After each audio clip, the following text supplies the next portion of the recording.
Boa noite. Seminário Internacional 1917, o ano que abalou o mundo. 100 anos da Revolução Russa, uma realização do Sesc São Paulo e Boitempo Editorial. O seminário apresenta discussões e reflexões em torno da atualidade e do legado deixado pela primeira revolução socialista da história, a Revolução Russa de 1917, que completa também seu primeiro centenário em 2017. Lembramos que o seminário está sendo transmitido online pelo site sescsp.org.br Revolução Russa. Informamos ainda que, após a conferência, o público poderá fazer perguntas por meio das fichas inclusas no bloco de notas do seminário. As perguntas deverão ser entregues às pessoas identificadas na plateia e serão repassadas ao mediador. E agora, para dar início à conferência do seminário Diálogos com o Pensamento Teórico de Lênin, convidamos a mediadora Fernanda Mena.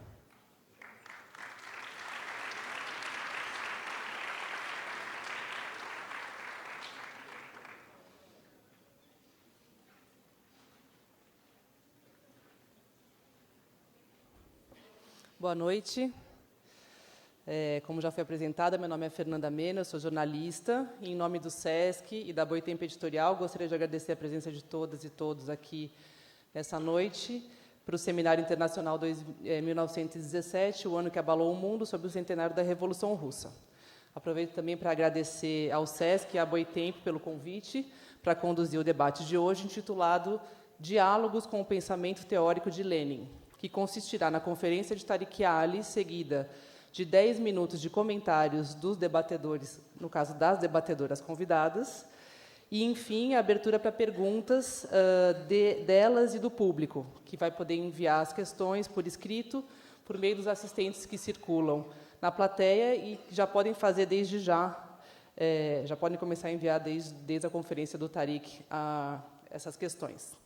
Lembrando que essa mesa tem transmissão ao vivo pelo site sescsp.org.br/Revolução Russa, que o site do seminário www.revoluçãorussa.com.br vai concentrar os materiais tanto das aulas como dos debates aqui realizados, que a organização do seminário pede que aqueles que compartilhem comentários ou fotos sobre esse evento o façam com o uso da hashtag seminário 1917, e, finalmente, e provavelmente o mais importante de tudo, que o Tariq Ali vai autografar 3 livros agora no final do evento, aqui logo na saída do teatro.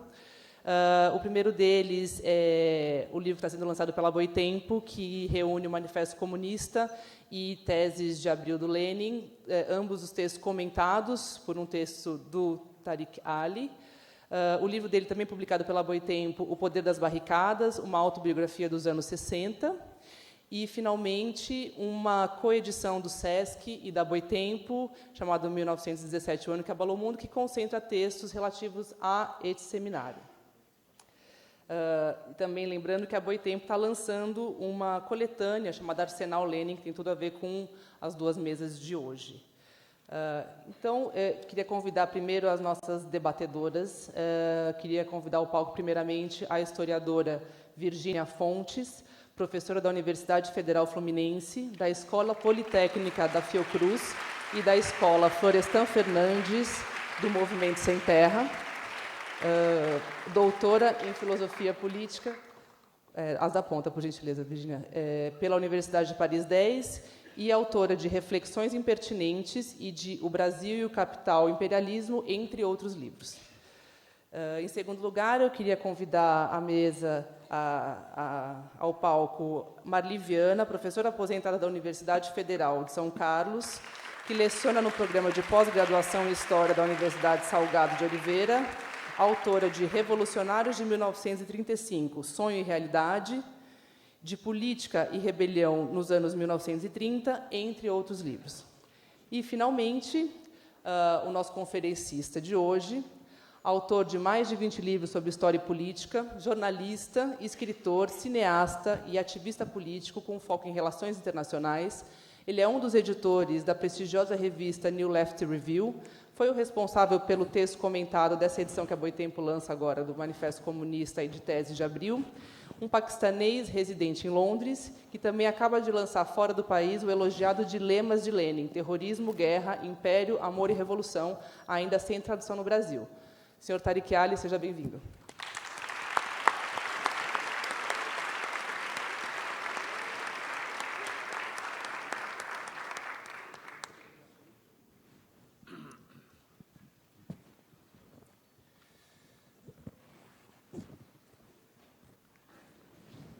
Let's just check if the translation's working. Because my translation was working, but the noise from here was so great I couldn't hear anything. Can you hear me? Could you check the translation? Yes? Yeah, you can hear in the translation? Fine, okay.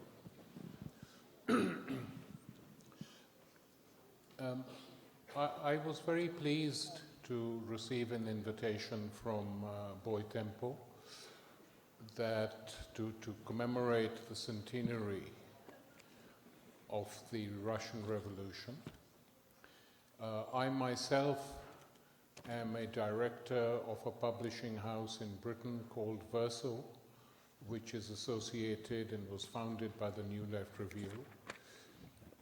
And I think we are the only two publishers in the world who are marking the centenary of the Russian Revolution, which is an indication that publishers and intellectuals now have to do things that political parties fail to do.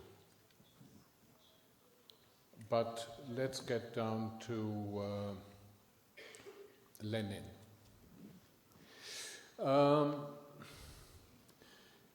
It's very difficult to compress his ideas, of course, in 20-25 minutes, but I will try and do so by the following method. To understand what was so special about him, and also to try and grasp the way he thought, because even though the world today is very different from what it was in 1917, at the beginning of the 20th century, there are some lessons that can still be learned. And these have to do not so much with repeating, like a parrot, what Lenin used to say. That's never very useful. But to seeing how his way of thought, his way of thinking could be utilized to try and understand the world in which we live today. Just briefly to get some irrelevant arguments out of the way, became very traditional, especially by mainstream historians, to say that Lenin was not original at all. Nowadays they go even beyond that and say, oh, why are we interested in Lenin? He was just a killer. All the revolutionary leaders of the 20th century, for many people today, many people who make and decide policy and ideas were killers. So that means you don't have to discuss and debate anymore. Lenin's uniqueness lay in the fact that he developed some very preliminary and in some cases some very approximate ideas that Marx had written about in his volumes on Capital and elsewhere, and he concretized them. But he concretized them in such a way that they became not a completely new set of ideas, but a completely new way of understanding Marx and of looking at the world differently. And one of these key ideas was the following. Whereas for Marx, the working class was so completely alienated from civil society, from bourgeois society, that he almost developed a romantic image of it, an alienated class outside society that would teach a new philosophy to the world. Now, it's not that this was uninteresting, but what Lenin did, he understood the idea, but he challenged it too. And he challenged it by explaining that the working class was not outside society, that it was very much part of society, and that you couldn't simply analyze the working class as an abstract. It had to be analyzed in concrete relationship to the society in which it lived, was growing up, the level of the development of capitalism in such societies, and how this was affecting the consciousness of workers differently in different parts of the world. And this was, at the time, it was just taken for granted by most of Lenin's comrades in Petersburg in the late 19th century, but it was a remarkable development of this thought. A much bigger development than any attempted by anyone else, a much more important development, because it paved the way for understanding politics, and it paved the way for creating a political party or political parties based on this idea that could finally defeat the capitalist class, the bourgeoisie, as Marx and Engels had called it in their manifesto. And Lenin also argued at a very early stage that the development of this bourgeoisie was uneven, which gave to the bourgeoisie different characteristics. So it was in analyzing in very sharp and great detail what was happening that put him head and shoulders above any other Marxist thinker and theoretician of his time. And in his great work, The Development of Capitalism in Russia, he links this development of capitalism, which is in its early stages, to the rest of society. How is this capital developing? Where is it coming of? Which cities is it going to? What impact is this capital having on those who have now started working in these medium-sized factories, and what will happen when they become factories of a much, much larger size as exist in the United States, for instance? And how will this capitalism then affect all the other layers of society, even though they don't come in direct contact with it? One result from this work and similar pamphlets by him was to actually put on the shoulders of the working class an enormous responsibility, since through their direct links with capitalism and the owners of capital, the workers knew capitalism best. They knew the way they functioned, they knew their tricks, they knew how they had to fight for every single pfennig from these capitalists, every kopeck. They understood and were developing ideas from the outside also with the help of socialist revolutionary intellectuals on how to fight them. And because they would understand the best way to fight them, that particular method they could transmit to semi-proletarian layers, to people who were out of work even, to peasants, poor peasants in the countryside. And of course, this was a huge responsibility, and he exaggerated it, but to a certain extent, that is what happened in a number of countries, not just Russia under Lenin, but China during the long Chinese war that predated the revolution, a civil war and a war against Japanese occupation. And again, when the workers' movement was defeated in Shanghai and Canton, two huge massacres by right-wing nationalists in 1927 and 1930, they left for the countryside, the epic long march. And in the countryside, all along the route, they taught the peasants why they were oppressed. They told them that their party, their movement was going to get rid of the feudal landlords. They told women why their feet would no longer be tied in eternity, that this was nothing to do with ancient sages, this was to do with their oppression.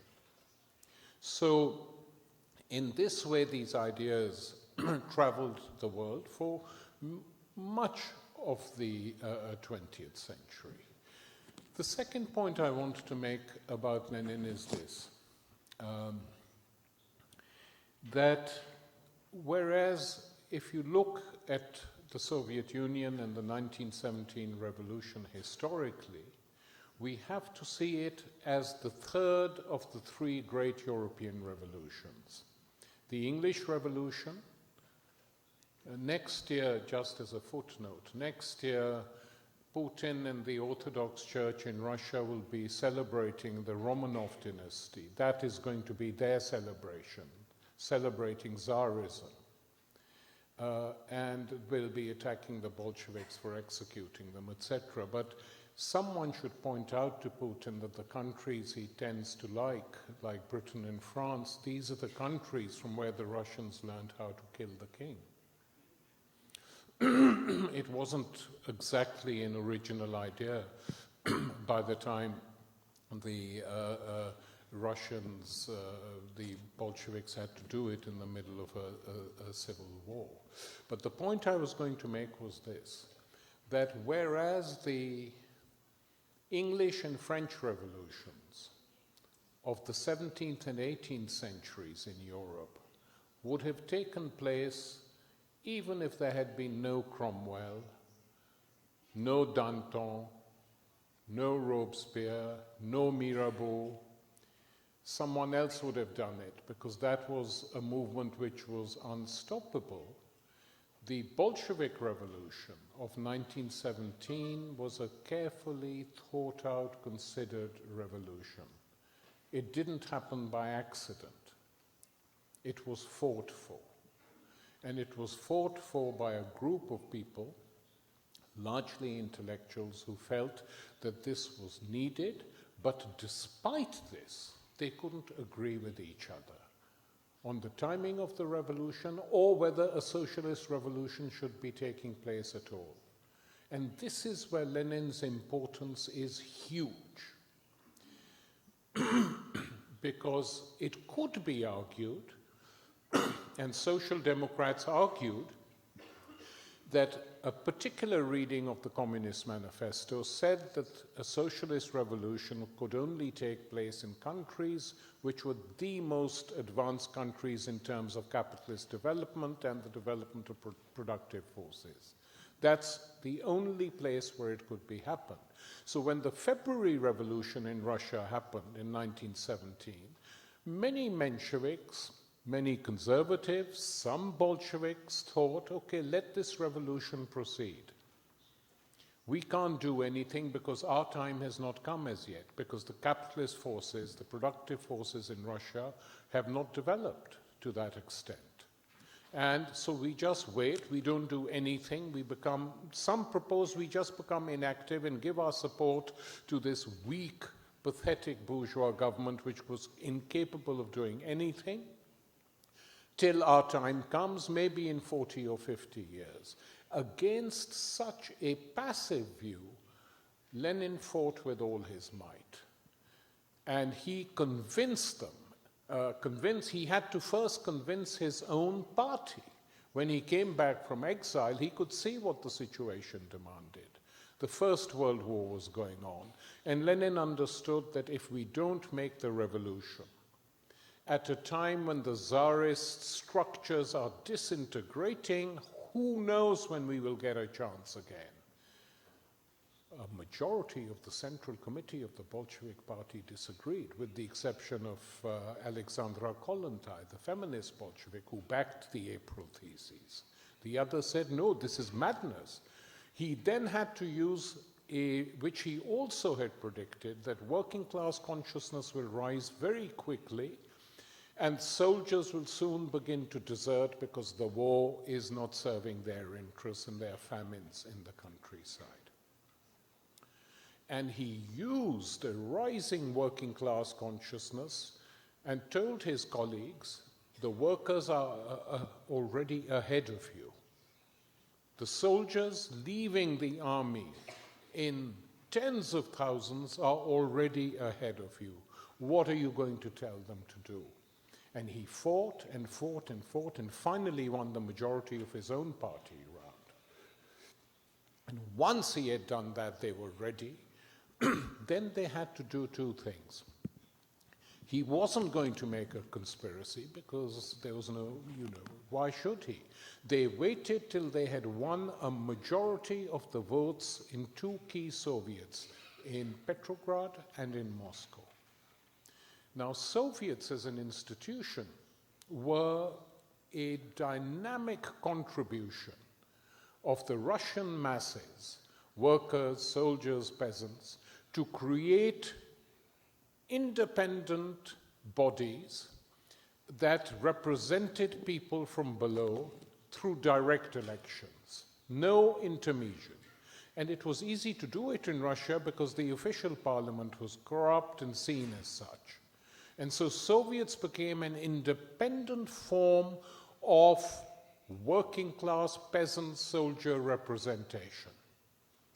And a key, absolutely a key instrument in increasing, and because there were huge debates taking place, and workers would go back to the factories and say, the Mensheviks said this, the cadets said this, the Bolsheviks said this. And these debates went straight from the Soviets back to the factories. And the Bolshevik vote, which was quite small at the beginning of that year, began to go up and up and up. And it's when they had the majorities in these two key Soviets that the Bolshevik leadership took a decision to make the revolution. And bourgeois historians talk about conspiracies. The Russian Revolution, the Bolshevik Revolution, was the most well-publicized revolution in world history, because two key members of its Central Committee had published the date of the revolution in Maxim Gorky's newspaper because they were opposed to it, not realizing that the Tsarist state structures had collapsed to such an extent and that the February government was so passive that even publishing the date, there was no one there to fight them or to say, don't make the revolution. So the revolution was made with very little violence. The violence came in the Civil War. Now, the point I'm going to make is, it's a question which people on the left generally don't like asking. Would there have been a revolution without Lenin?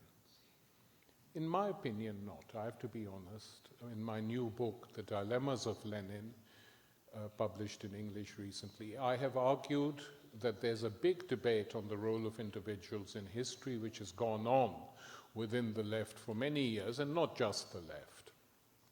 But in this particular case, I have very little doubt, if you study everything that was going on, that half the Bolshevik leadership, if not more, was quite prepared for a compromise late in the day. And the choice was not, as it is often made these days, that the Bolsheviks disrupted a peaceful democratic process. This was not the case. The choice was either a Bolshevik revolution or a military dictatorship that brought back the Tsar, that carried out pogroms, so the German ruling elite would not have needed to kill so many Jews. The Russians would have done it long before them. That is what we would have had, a strong anti-Semitic Tsarist government, effectively a military dictatorship, and backed by who? Backed by Britain, France, and America, because that would ensure that Russia stayed in the First World War on their side, whereas Lenin and the Bolsheviks wanted to end participation in the war and had done so. And so when the Civil War erupted, 22 armies of the Entente powers Britain, France, and their allies intervened. There were American troops as well to try and defeat the Bolsheviks, and they failed to do so. Because on their own, the whites were incapable of it. They needed this support. A pattern in history that we see up to this day in different parts of the world, with the great American empire intervening often in domestic conflicts to help the side which it wants to win. So it did that, and the Bolsheviks won. And the third point to make is that the triumph of the Bolsheviks shifted the relationship of forces. And its immediate impact was to give rise to uprisings, 3 big uprisings in Germany. By now, the German bourgeoisie and the right wing of the social democracy were prepared to kill the leaders. And they did. Rosa Luxemburg and Karl Liebknecht and many others not so well known were killed. And their killings were defended by right-wing social democrats in their newspapers, saying we had to do it, they were doing this, that, and the other. But the whole of Europe, with the exception of Britain, was engulfed in a deep social crisis. That is why they needed to defeat this revolution, because from the beginning, virtually the entire Bolshevik leadership, now victorious and now fully backing the revolution, understood Lenin's strictures. And this was his third great innovation, that this is not like the other 2 European revolutions, which were European in nature, by and large. This is a world revolution. And we have to transform the world. Immediately, we need the Germans desperately and some other European countries to sustain ourselves, but then we will help the people fighting in the continents of Africa, Asia, South America, to destroy their imperial masters. That was what the aim was. And it has to be said that without the Russian Revolution, decolonization would have been delayed, God knows by how long.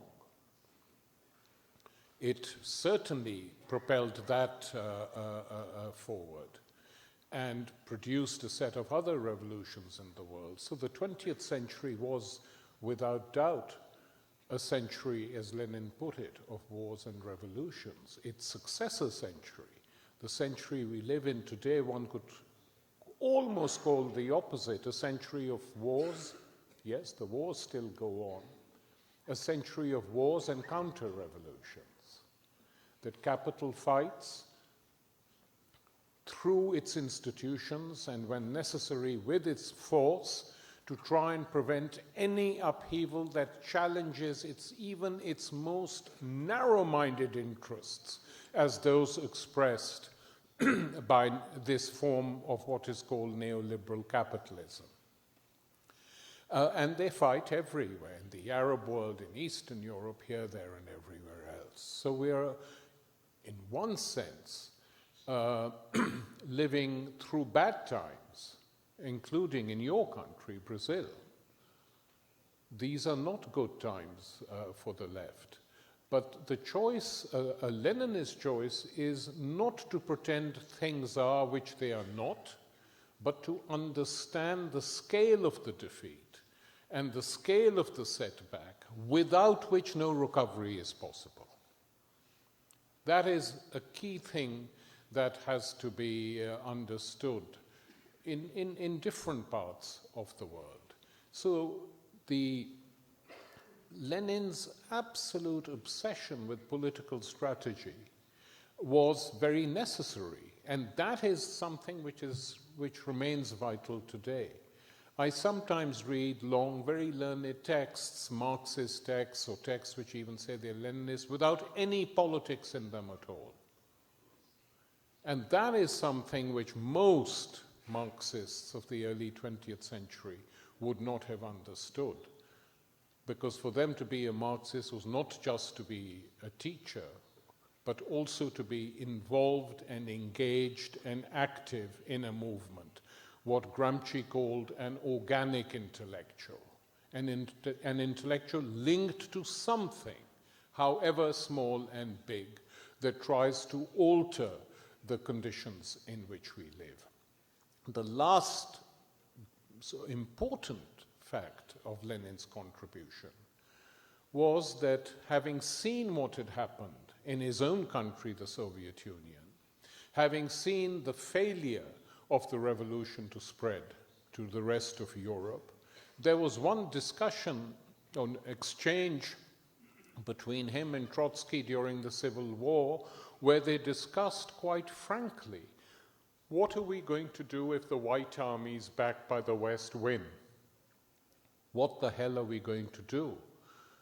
And Trotsky said, we'll have to take what's left of the Red Army and go into the Ural Mountains and build our bases there and come back when the times are right again. I mean, when you think that that is exactly what Mao Zedong did in China in the 30s, it's quite astonishing that these things were being considered. Another discussion, since Europe is for the time being locked, it's been locked, should we not be considering creating a Central Asian army of 30,000 people to enter India and defeat the British Empire and free the Indian people or trigger off reactions? This was not so crazy and foolish as it sounds, because even as the British were building their empire in India, one of the people resisting, Tipu Sultan, sent a letter to Napoleon.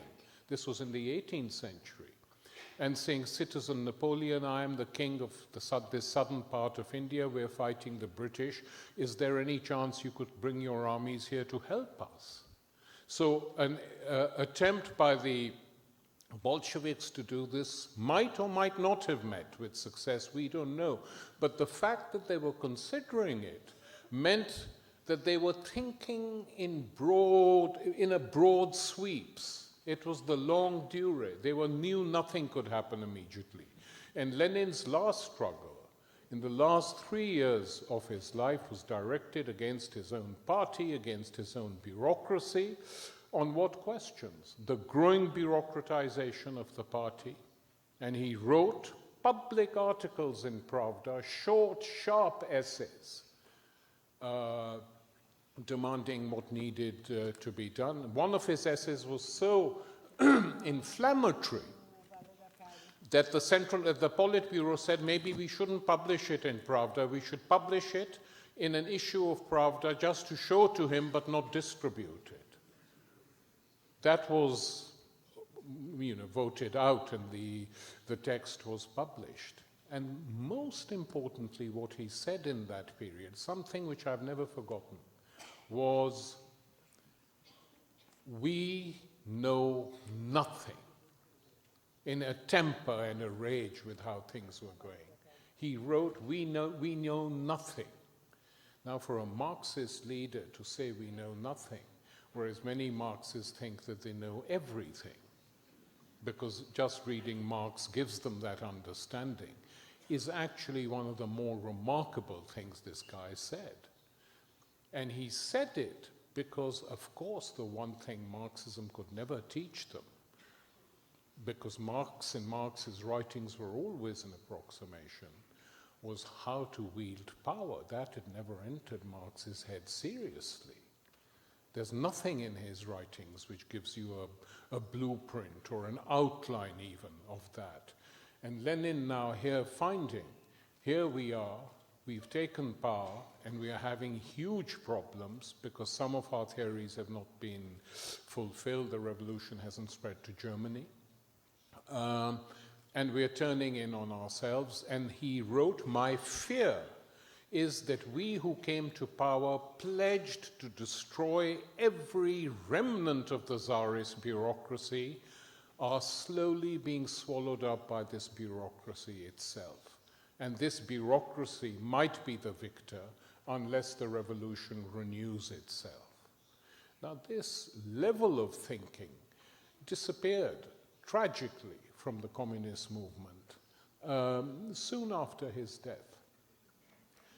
But one has to remember him for what he contributed, because it's pretty relevant in many ways to what we do and how we think now. In analyzing the conditions, the scale of changes that have happened within capitalism. The fact that finance capital is so dominant in the Western world today, that the countries where Fordism had once ruled, huge factories, have voluntarily deindustrialized themselves, and how the world market has shifted eastwards to China. These are things which have to be analyzed with the same degree of concreteness that Lenin once used to analyze the development of capitalism in Russia. There are many people doing good work like this, without any doubt, but no one so far who has had the vision to do a global account of what is happening to capitalism, not just in Europe, but also in China, the Korean Peninsula, Japan, etc.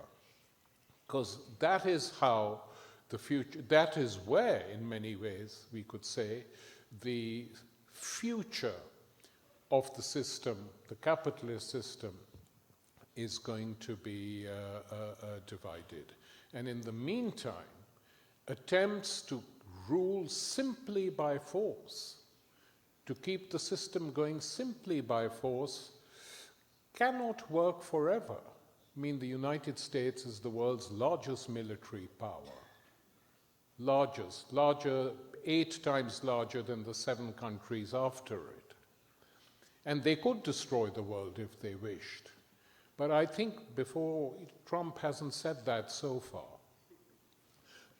But it's irrelevant, because that country too, interestingly enough, is increasingly run by a military political politburo, an imperial politburo, which makes key decisions. And so, ironically, having won this big victory over the Soviet Union in the late 90s, capitalism itself is under some pressure, and Western democracy and Western-style democracy is under heavy pressure in country after country, in different forms and different fashions. Constitutional coup in Brazil to remove an elected leader, masses of money being paid to oppositionists elsewhere, arming Islamic fundamentalists in the Middle East in order to get them to work. This is what the United States is doing. It is still very active on that front. So we are living in times where the world has changed greatly. It's not the world at the beginning of the 20th century, but I still think we need a few more Lenins. Thank you.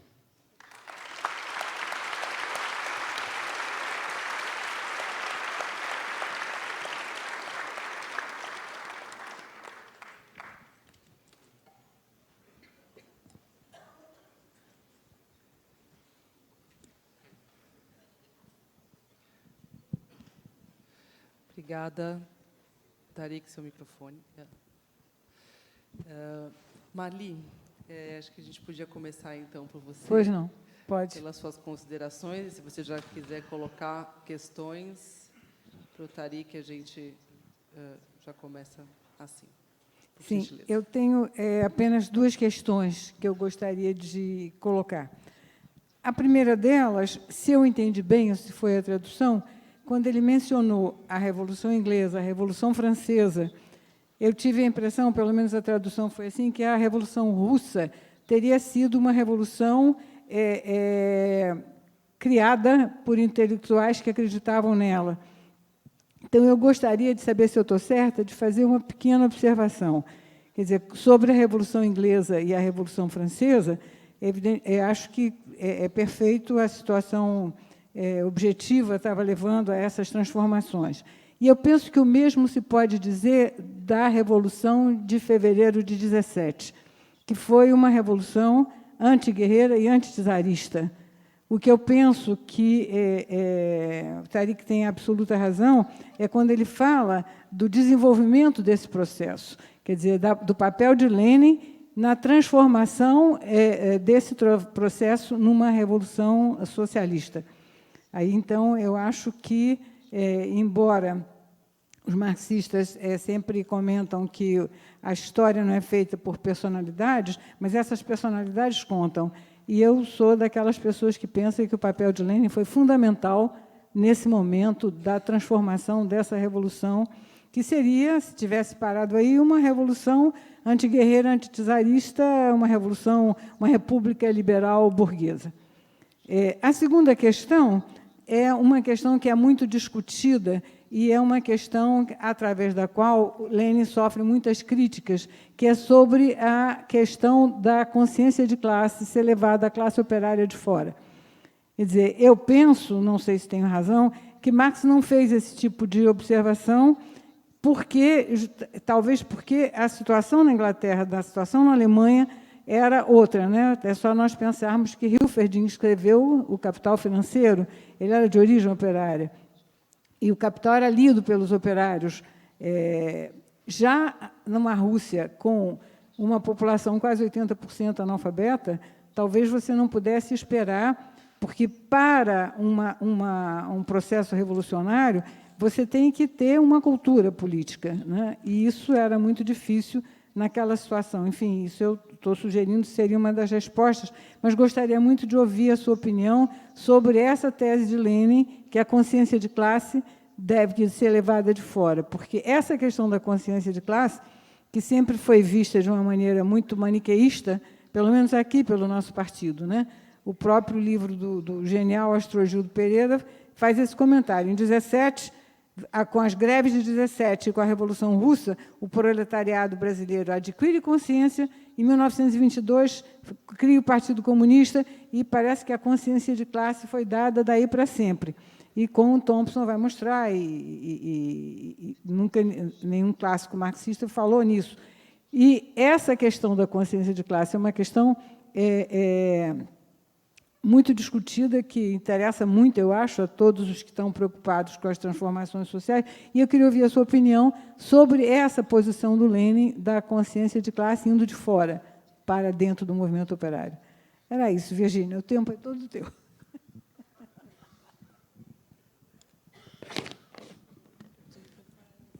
Well, I have a small problem, which is that because the voice of the speaker understandably is louder than the translator, it's very difficult for me to hear the complete translation, but let me make, I hope, an intelligent guess. The first point you raised was that implying that I said that the intellectuals made the second revolution in Russia. No, that's not what I meant. I meant a revolution made by a party, largely led by intellectuals, but with huge support, massive support in the working class, to make a revolution. I mean, when the votes for the Constituent Assembly took place in 1917, the Bolsheviks had 10 million votes, all in the cities, mainly workers. The social revolutionaries, the old Narodniks, descendants, they had 16 million votes, virtually all in the countryside. And that was the division on the eve of the civil war in Russia. So the point I was making was about that the Bolshevik, the socialist revolution of October 1917 was a consciously made revolution. That was not, just an outbreak which resulted in a good thing. So just to correct you on that. I honestly didn't grasp the second part of your question because I couldn't hear much.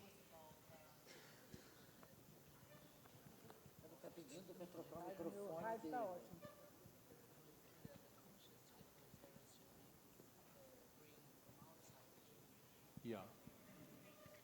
Well, I don't think it's not a technical problem.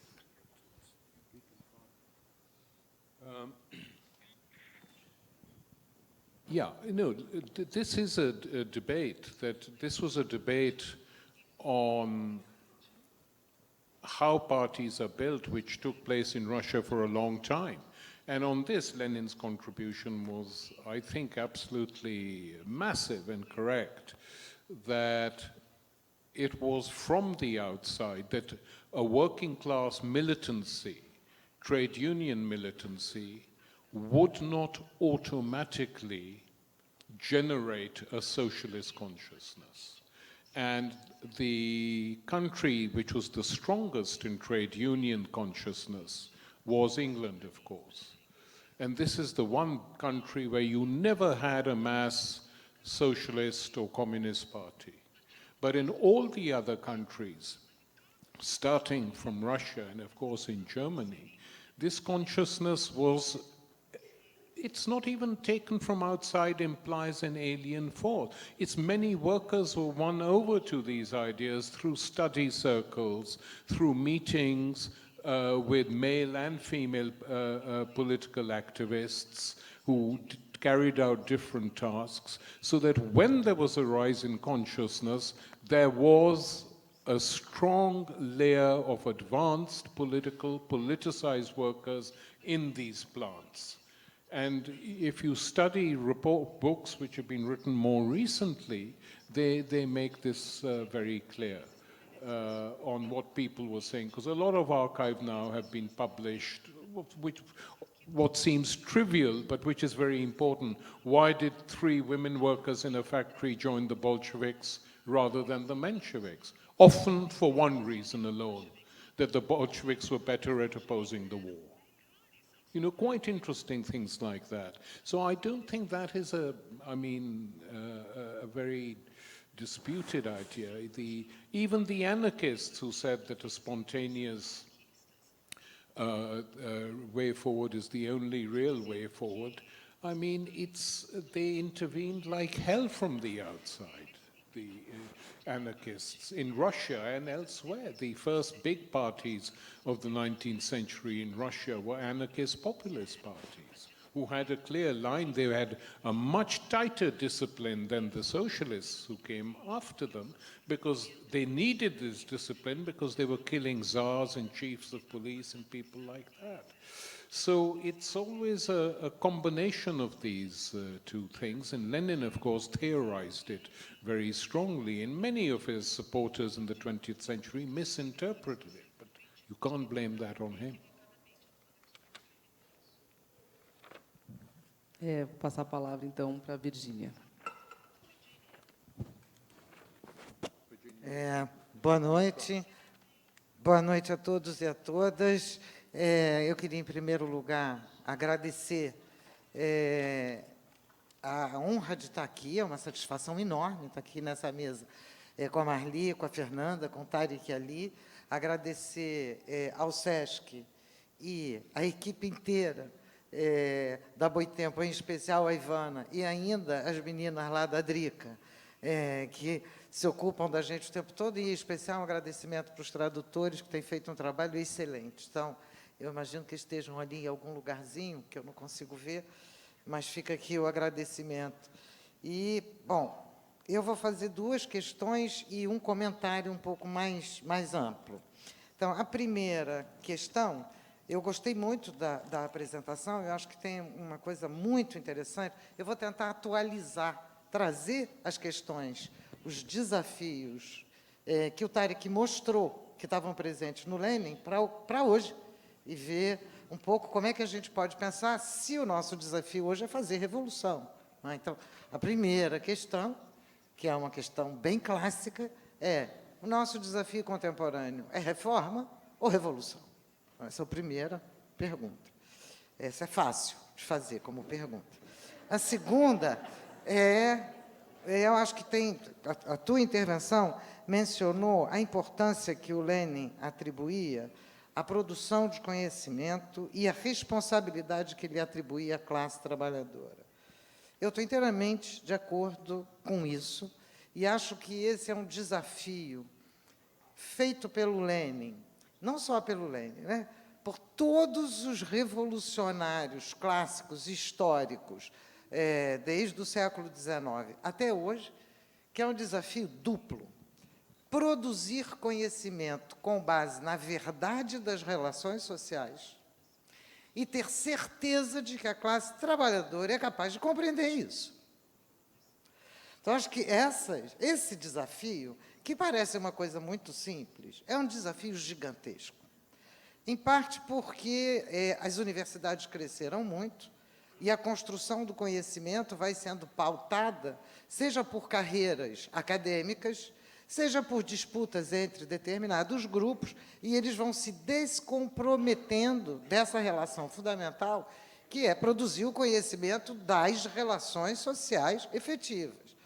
Então, por um lado, esse é um problema que assola as esquerdas, e as esquerdas no mundo todo, e as europeias não escapam disso. Os concursos acadêmicos vão colocando pautas cada vez mais liberais, ou mais conservadoras, ou menos, vão eliminando, evidentemente, as tendências mais radicais do processo de conhecimento, e, com isso, esses pesquisadores vão sendo obrigados a se adequar aos moldes que estão colocados nas instituições, nas universidades. Eles começam até revolucionários. 10 anos de estudo depois, eles já estão em outro lugar. Acho que essa não é uma questão pequena, e essa é uma questão de enfrentamento na própria luta. Ainda para essa questão, que é do conhecimento contra o capital, nós vivemos tempos de pós-verdade. Não é nem pós-moderno mais, é pós-verdade.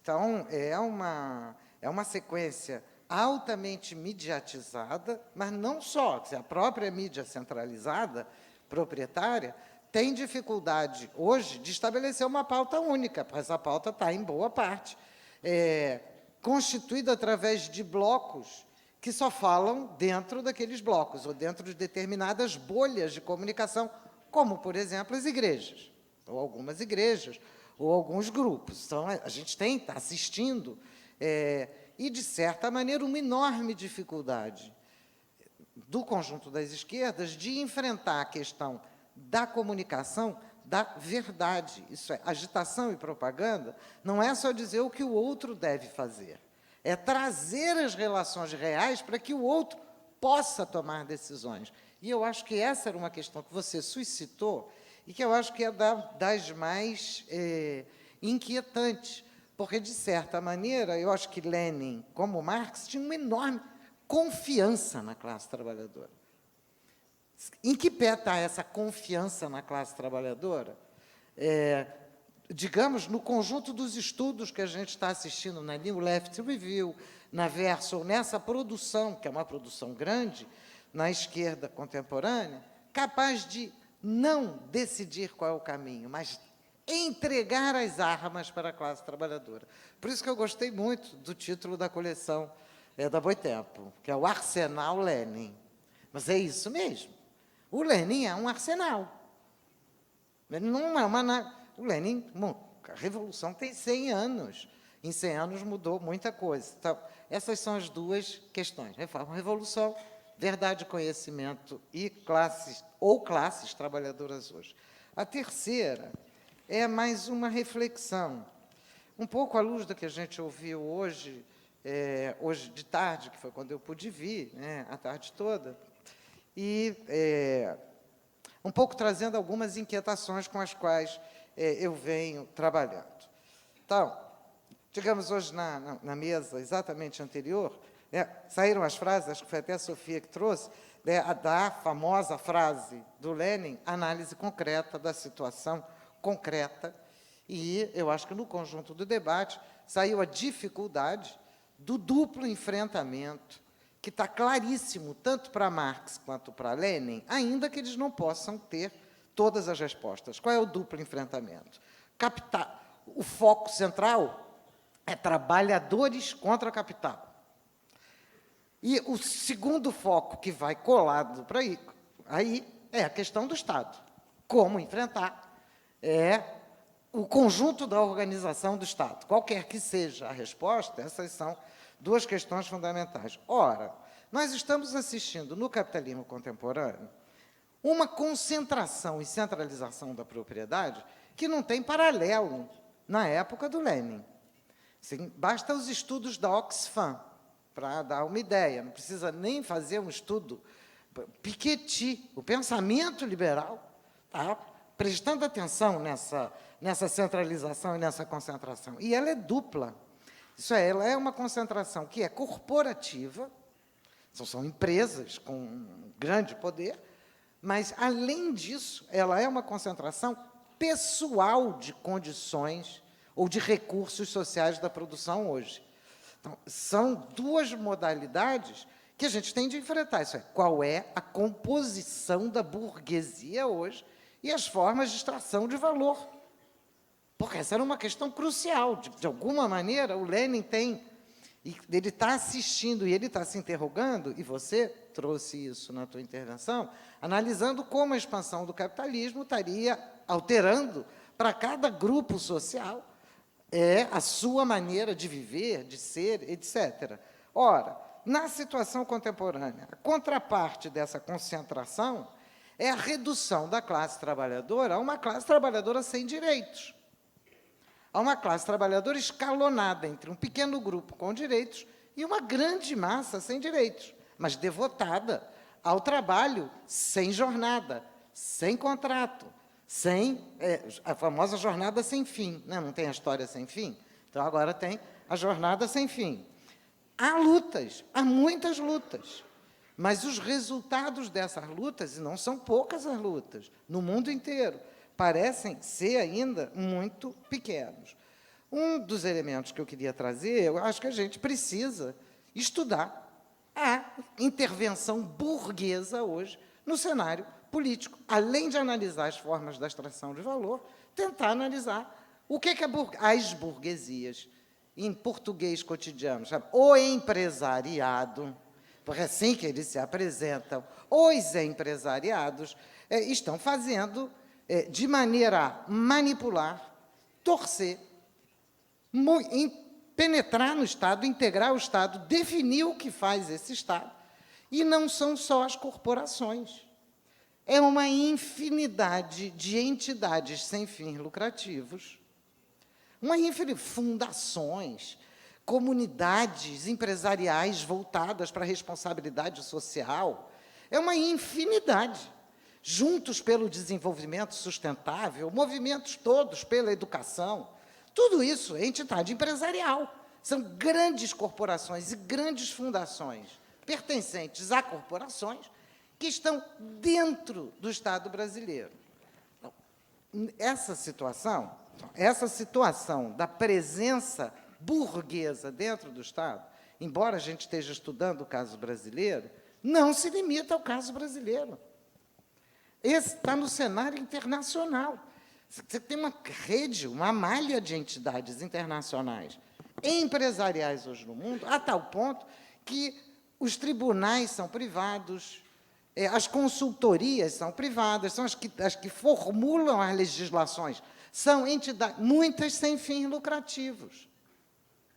Bom, se a discussão nossa hoje é o Lênin naquela potência de enfrentar a verdade, ainda que a gente não tenha resposta, mas de socializar a inquietação, porque é a classe trabalhadora quem vai ter de encontrar a resposta, é fundamental que a gente traga essas questões.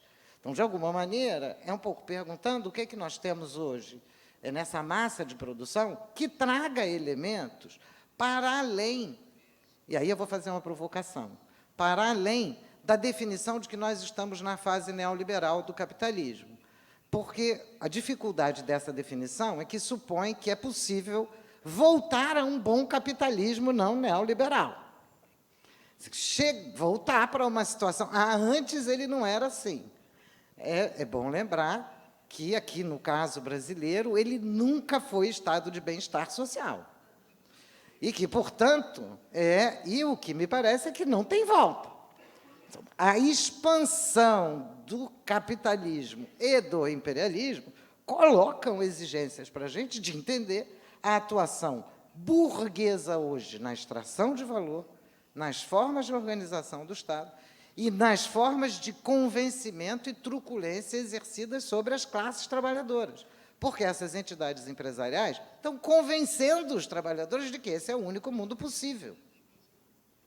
Eu acho que essa não é uma questão menor. Dá tempo de eu fazer mais uma questãozinha? Então, vamos lá. Se ela me deixando, a Marly liberou, eu vou. Tudo bem, né? Tudo bem. Óbvio que a próxima questão tem de ser a do partido, que é a questão, digamos assim, clássica. Hoje já foi debatido o retrocesso que significou o enrijecimento da sigla marxismo-leninismo no partido, que pouco tinha a ver com Marx, pouco tinha a ver com Lênin, e pouco tinha a ver, inclusive, com um projeto mais substantivo, revolucionário. Mas a questão hoje nós estamos diante de uma crise da estrutura representativa burguesa. No caso brasileiro, é uma crise escracho. O jornal da alta burguesia brasileira fala que é uma quadrilha. E é. Então, e ele diz abertamente, não tem mais nenhum... São sucessões de quadrilhas. Né? E hoje o chefe da quadrilha, dito pelo Valor Econômico, é o Temer, que tem, em pesquisa do Valor Econômico, 95% de rejeição firme. Então, digamos, sim, é óbvio que a estrutura representativa parlamentar está bastante comprometida, mas não é só aqui. Fora também. Como enfrentar essa situação tentando compensar as fragilidades da democracia burguesa?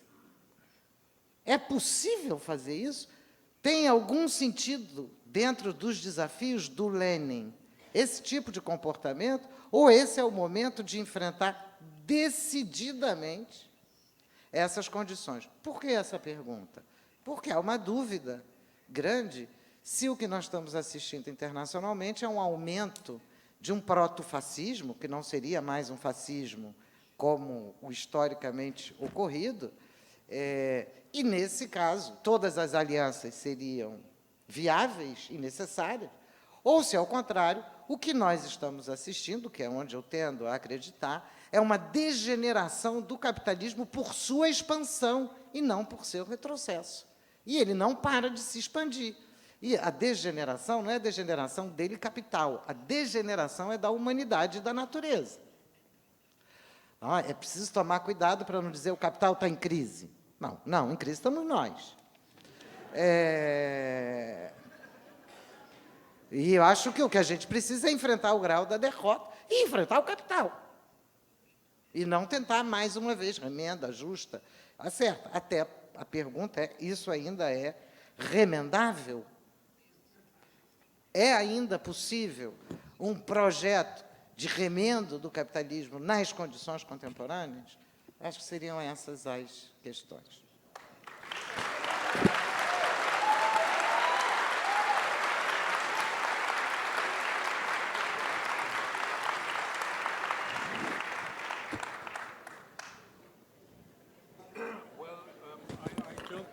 I don't think this was a question to me.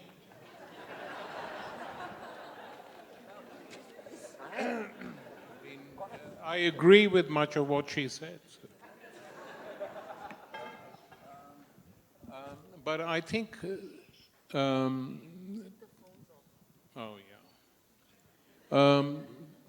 few points need to be made. That the tendencies in global capital today are, of course, in terms of the structures it needs to function, are more and more authoritarian.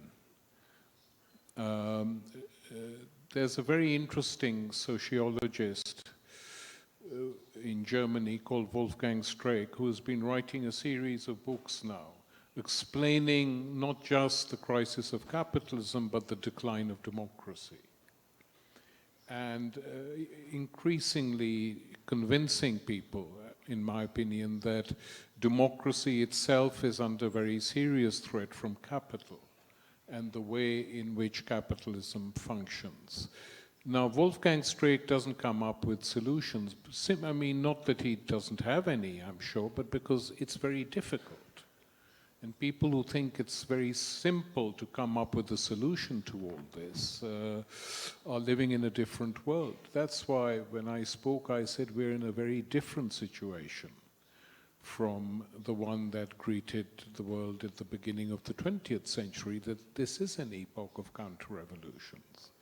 And people underestimated the impact that the collapse of the Soviet Union and that whole world would have on a global scale, not because it offered us a great model, but it was by its very existence of not permitting capital to enter that world, a form of resistance, and it created a space. And many people on the left underestimated that collapse. But politically, economically, psychologically, it led to a long period of paralysis. Because not just, for left-wing intellectuals, I'm not talking about them now. I'm talking about a multi-million world, which did see that world which had collapsed as a socialist world, and felt that if that had been defeated, then there was nothing left to do. And this one encountered in every continent. What are we going to do now that the Americans have won everything? Because there's no doubt that the late 90s were a huge triumph for capitalism. And coming out of that period, especially until 2008, many people were convinced that it was functioning well. It was the Wall Street crash of 2008 which again began to change perceptions. Now, in these changed perceptions, and even before that crisis, the alternatives that came up, first in the Bolivarian experiments of South America, secondly, which the financial media used to counterpose the PT to the Bolivarians, who was said to be very extremely radical, to Lula and the PT, which they said were responsible people, defending capitalism responsibly and not attacking it wildly. You go back and look at the Financial Times, The Economist, most of the financial press, the New York Times, this was the overall line of these people. But ultimately, neither Lula nor the Bolivarians could grapple with the problem. Lula in his first term didn't even try. The Bolivarians did try and thought that they could do it almost by a sleight of hand. No one wanted to think about it, but we are still functioning inside the capitalist world. We haven't broken from it. I mean, Chavez told me several times very clearly, we can't tackle them head on because it will create a civil war, which was probably right because the Americans will come in. But he said we have to create an alternative within, but I said an alternative within which system? Their system. It's not our system at all. And it's a power alternative. It's not like the Soviets. That particular way of doing things has failed. And failed in the sense that it was a form in most of the, in Bolivia, Venezuela, Ecuador, combination of political movements with left social democratic programs and mass mobilizations. That's what made it different from Europe, the mass mobilizations. And that's what kept pushing them forward till they came up against the power of capital. So it's not that there hasn't been attempts at alternatives, but they've been limited, not on the model of the 20th century. And even in the American campaign, election campaign, I mean, to my astonishment, Bernie Sanders started telling the world that he was a socialist. And opinion polls in the States found that a majority of young people, a majority, when asked which philosophy they identified with, said socialism. But they meant Bernie Sanders' socialism, but the word socialism as something bad and evil went out for millions of people in that election campaign. And a similar thing has happened in Britain, even as we speak, with the big radical moods inside the Labour Party amongst the young, transforming that Labour Party. Just now its conference is taking place. So the only alternative that has come up to capitalism has been a form of regulatory social democracy. Nothing beyond that so far.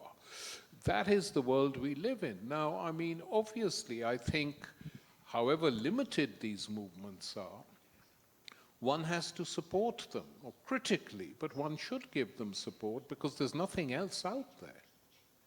And to imagine that something else out there will suddenly be created out of nowhere is a very anti-Leninist idea, because that is not what happened in Russia. I mean, it was the First World War, as I said, which disintegrated that state and made Lenin understand that the only way to counter social democratic and proto-Marxist orthodoxy was by coming up with a new idea, which was that the capitalist chain breaks at its weakest link first. And that was proved true in Russia, it was proved true in China, with dramatic effect. But if you look, where's the weakest link in the capitalist chain today, it could be argued, by the way, if we are discussing this, that could the weakest link in the capitalist chain be the United States of America, which can only defend this form of economic rule through huge military force exercised on a global scale. Hence these absurd attacks on the Chinese, which they threaten all the time. In any case, we are a long way from any revolution as conceived of in the 20th century. I have no doubt about that. But at the same time, one has to bear in mind that given the volatility of the world today and its people, things could happen which will take us by surprise. They will not be the same as what happened in the past, but they will undoubtedly echo that past. One thing I noticed in all the, just on this I'll end, on all the upheavals that took place in the Arab world, the so-called Arab Spring, but you had mass mobilizations of hundreds of thousands, millions of people.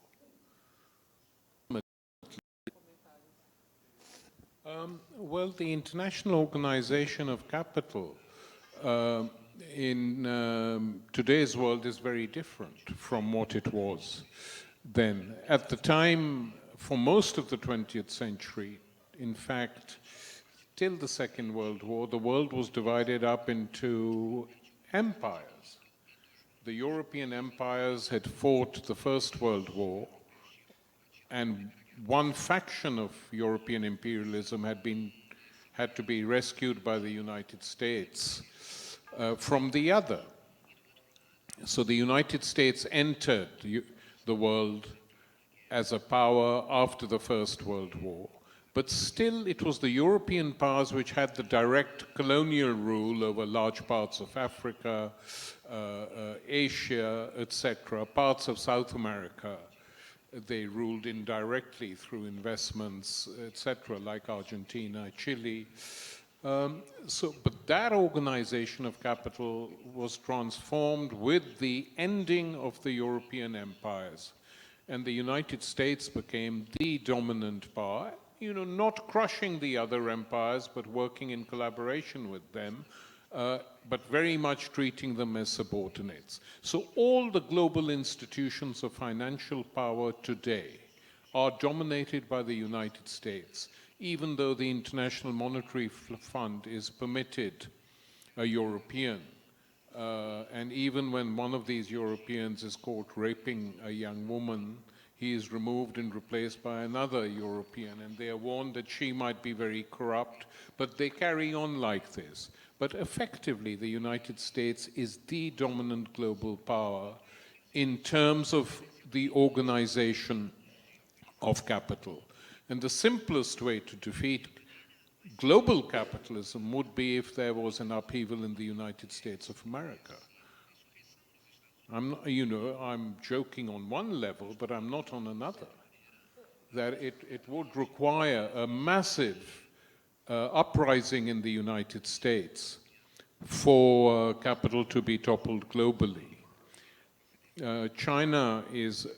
Chinese capital is a bit different because a large chunk of Chinese capital, a majority of it, is still owned by the state, and the Chinese are very careful on this front. They're saying we will never allow capital to be owned exclusively by private owners, and they compare themselves to the new economic policy phase of the Soviet Union. We shall see. I'm not sure about that. But on the question of political organizations, I think we need them, for God's sake. It's what kind of organizations they are and how they are built that is different. Because one of the worst legacies of the Soviet Union from the 30s onwards was that many people assumed that to be radical was to defend a structure, a political structure that was a one-party state and where the state had a monopoly of information. And not just in other parts of Eastern Europe or China or Cuba or Vietnam, but also amongst newly freed countries of the third world, the decolonized world. With some exceptions, they felt that if we are radical, one party, one state. And I think this was extremely unfortunate because, once you've defeated the class enemy at home, once they've been disarmed, they no longer have their own armies, who are you frightened of? In that sense. The reply would come, we are frightened of their supporters outside. And there's an element of truth in it, but the way you fight against the people from outside is by strengthening your own support in your country. And one poignant exchange between the left Menshevik, Julius Martov, and Lenin just before Martov walked out of the Soviet. Martov said, what you Bolsheviks don't understand is that you need us. You need people who are sympathetic to the revolution.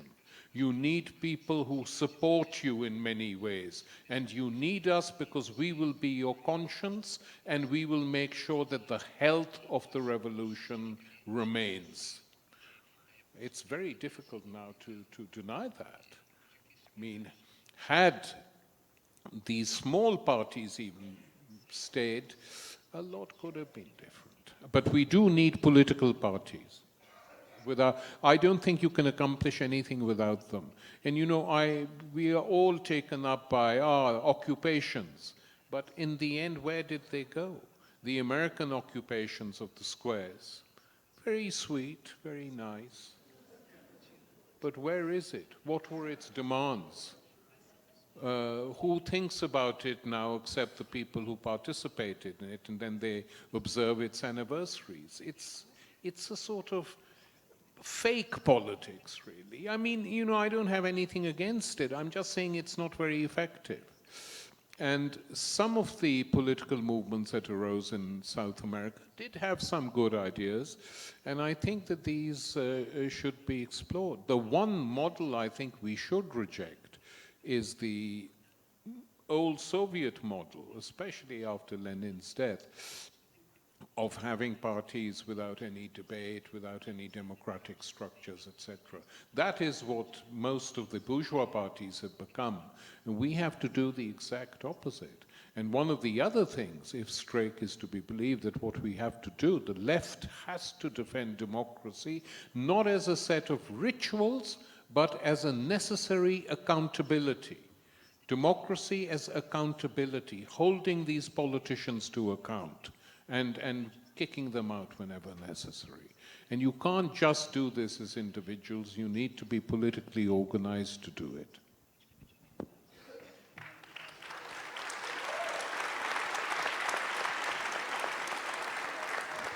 Sorry, the important question, who are the workers? I mean, I think that pattern has changed in many parts of the world, not everywhere.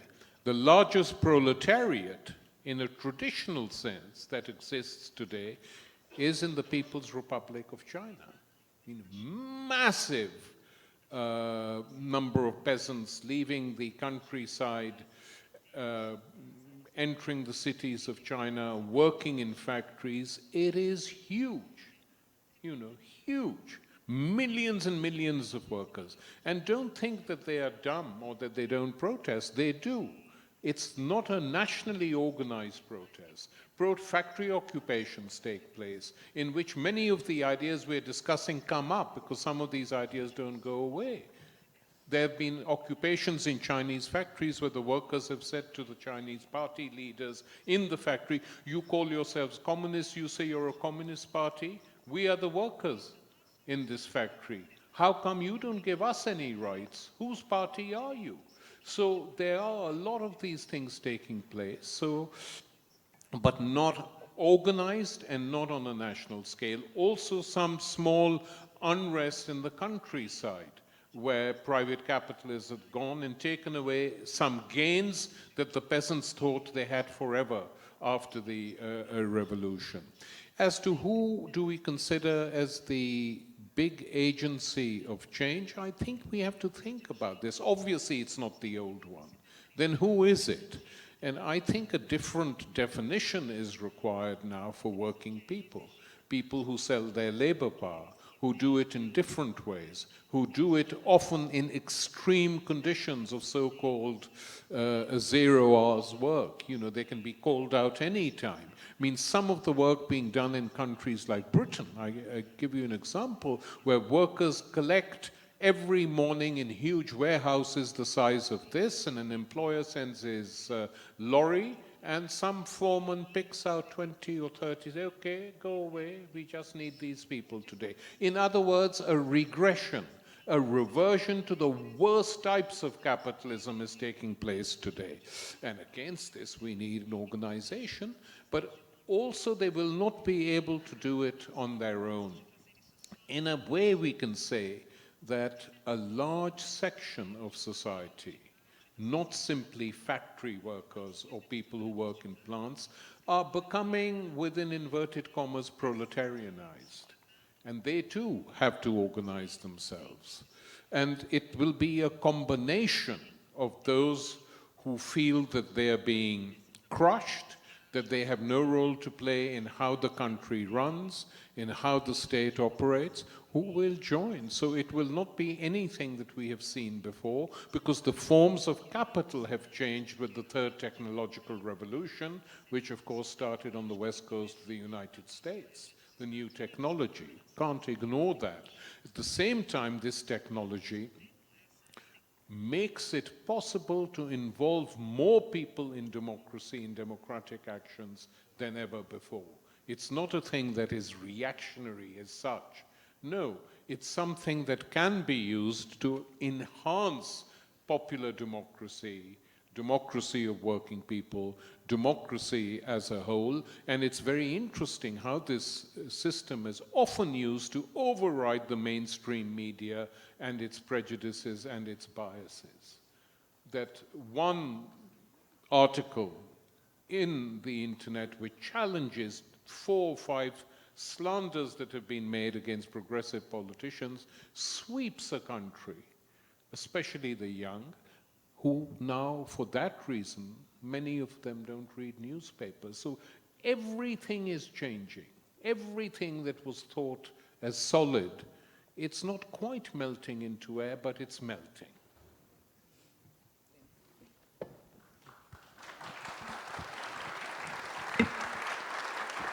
É bastante rápido que eu vou dizer, vou tentar falar baixo para ele poder entender. Eu penso que a grande legado de Lênin, além de ser a teoria na qual ele estava baseado, ele teve a sensibilidade de, baseado nessa teoria, interpretar a situação em que ele vivia e, daí, propor uma solução, que foi a solução revolucionária que nós estamos comemorando hoje os 100 anos. E penso que, na nossa discussão, veja bem, eu não estou querendo fazer afirmações assim. Eu acredito no partido político, a gente discutiu isso hoje de manhã, mas eu penso que nós chegamos à conclusão que o mundo está muito diferente, que o mundo mudou, que as classes se transformaram. Mas nós ficamos nessa afirmação, e na hora de pensar a nossa realidade, nós não estamos reinterpretando bem isso. Existe uma frase de Gramsci que eu acho imprescindível, ele diz: o capitalismo forma um homem conforme a sua necessidade. E hoje há algumas discussões que podem ser vistas na internet, de um jornal espanhol, Rebelión, onde alguns filósofos espanhóis estão discutindo artigos que eles chamam uma mudança antropológica. Para eles está havendo, nessa terceira revolução industrial, uma verdadeira mudança no ser humano, na maneira do ser humano pensar. O que eu quero dizer com isso é que as transformações foram muito grandes, nós estamos mergulhados nessas transformações e não sabemos ainda como enfrentar essas mudanças. E isso é que eu fico pensando. Então, há uma série de perguntas que são feitas. O partido político é um instrumento? A meu ver, é um instrumento. Mas é um instrumento como ele sempre foi um instrumento, ele tem que ser necessariamente dessa forma. Por exemplo, até na época de Lênin, houve partido, um momento que o partido foi possibilitado haver fração dentro desses partidos. A classe operária, o que é a classe operária hoje? Como é que nós lidamos com essas centenas e centenas de trabalhadores informais? Como é que nós lidamos com isso? Como é que nós lidamos com as novas influências ideológicas nessa classe operária, como, por exemplo, a Igreja Universal? Eu tenho vários alunos que moram em comunidades, em São Gonçalo, um dos lugares mais violentos do Rio de Janeiro, que diz o seguinte: você tem o traficante violento que está fazendo ronda na favela com um fuzil. Aí ele pede ao amigo dele: toma conta aqui para mim, vai para o culto na igreja protestante e volta para pegar o fuzil. E tem mais. O trabalho que nós, na década de 60, fazíamos nas favelas, você não entra hoje, só se tiver autorização do tráfico e da Igreja Universal. O que eu quero dizer é que nós temos que mudar, não é só entender, talvez fazer uma certa mudança de como encarar essa situação. E eu, para terminar, vou só contar um pequeno conto, que eu gosto muito de contar aos meus alunos quando nós estamos discutindo a questão da pesquisa e como enfrentar determinadas hipóteses. É a história de um rei, de um reino, que tinha uma princesa, e o rei queria casar essa princesa. E essa princesa era de uma tristeza absoluta, ela não sorria, ela não achava graça em coisa nenhuma, e o rei disse o seguinte: vai se casar com a princesa quem conseguir fazê-la sorrir. Então, aparece o primeiro príncipe de um reino do lado, que faz um espetáculo assim, absolutamente magnífico, e a princesa continua da mesma forma. Vem um outro e tenta superá-lo naquele espetáculo, faz um espetáculo ainda muito mais bonito, nada, nenhum sorriso. Aparece um terceiro, até que aparece um rapazinho e diz: eu vou tentar. E dizem a ele: você é louco? Esses príncipes todos não conseguiram? Ele disse: eu vou tentar. Aproximou-se da princesa e deu a ela uns óculos. Ela aí sorriu. Eu acho que é um pouco isso que está nos faltando. Será que a nossa pesquisa, nossa percepção do mundo tem que ser continuando dentro, ou alguma coisa precisa ser mudada? Então, acho que isso é uma das questões que nós não estamos sabendo enfrentar. O que fazer com essas pessoas, o que fazer, como fazer com que a teoria chegue ao coração das massas. É isso que nós não estamos sabendo fazer. E, para terminar, eu quero agradecer mais uma vez, e agora não é só agradecer como eu fiz de manhã, agora é parabenizar efusivamente aos promotores do evento, e, em especial, a Ivana. Obrigada. Obrigada, Marly. Virgínia, por favor. Bom, eu acho que todos já responderam praticamente ao conjunto das questões. Mas eu não quero me furtar, eu vou tentar ser bem breve. Eu acho que o mais importante hoje é que a gente conheça Lênin. Sinceramente, é fundamental. Conhecer Lênin e Trotsky Não porque eles vão dar solução nenhuma para a gente. Não vão dar solução. O capitalismo de 1917, nem o imperialismo de 1917, podem ser comparados, o Tariq já falou isso, Marly já colocou, todos sabemos disso. Nós temos o desafio do capitalismo hoje, e não do capitalismo de 17. Mas leiam. Tem uma coisa que é absolutamente fascinante, está presente em todos eles, na rosa, que é o corte revolucionário. Em todos eles. Você começa a ler. E você vê o compromisso não com o discurso. O compromisso é com a classe trabalhadora, aquela lá.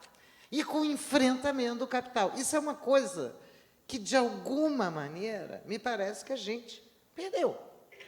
E não perdeu porque a gente foi mal, foi ruim, porque não é fácil manter isso.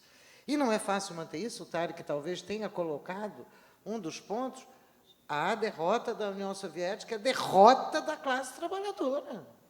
E é uma derrota de peso, não é uma pequena derrota. O que quer que fosse a União Soviética, a derrota da União Soviética é dramática para a classe trabalhadora mundial. Isso posto assim, telegramas. Classe trabalhadora hoje é classe revolucionária. A concepção do Marx é que a contradição fundamental da sociedade capitalista opõe trabalho a capital porque o trabalho produz capital. Se não é mais trabalho e capital, então nós estamos em outra sociedade pós-capitalista, pós-verdade, pós-moderna, pós qualquer coisa, e aí isso não tem mais interesse. Se ainda é capital, é nossa tarefa, não é nossa daqui, é nossa tarefa. Se você não sabe onde está a classe trabalhadora, vão pesquisar a burguesia, que rapidinho vocês acham.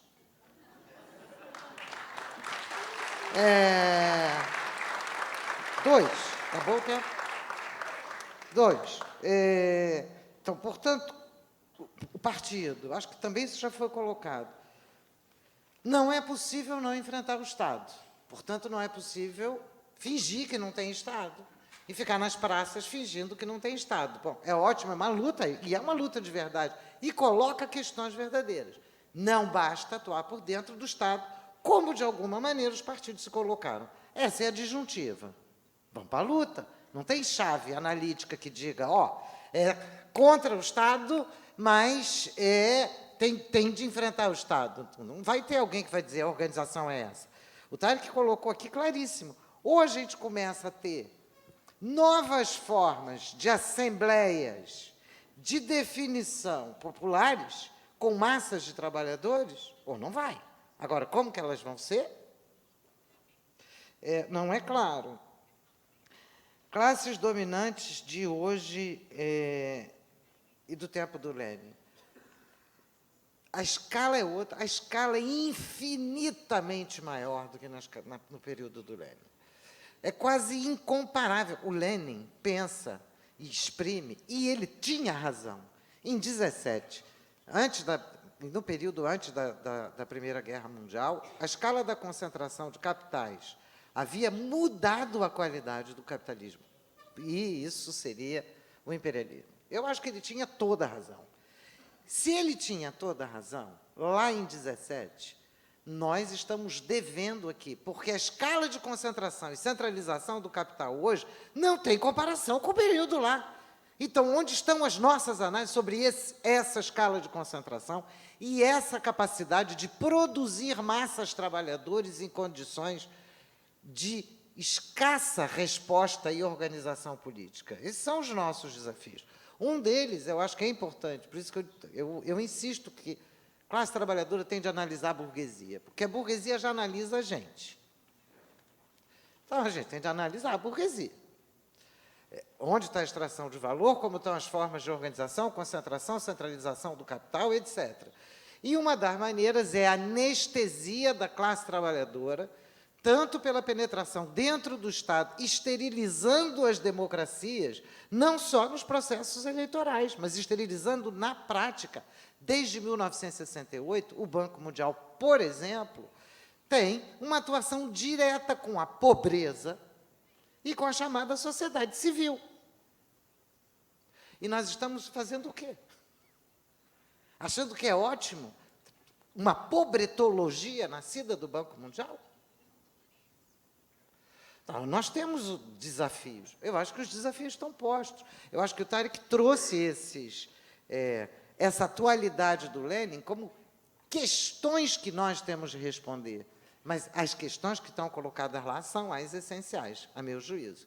E, desse ponto de vista, é adiante, né, na luta e no enfrentamento. Obrigada, parabéns.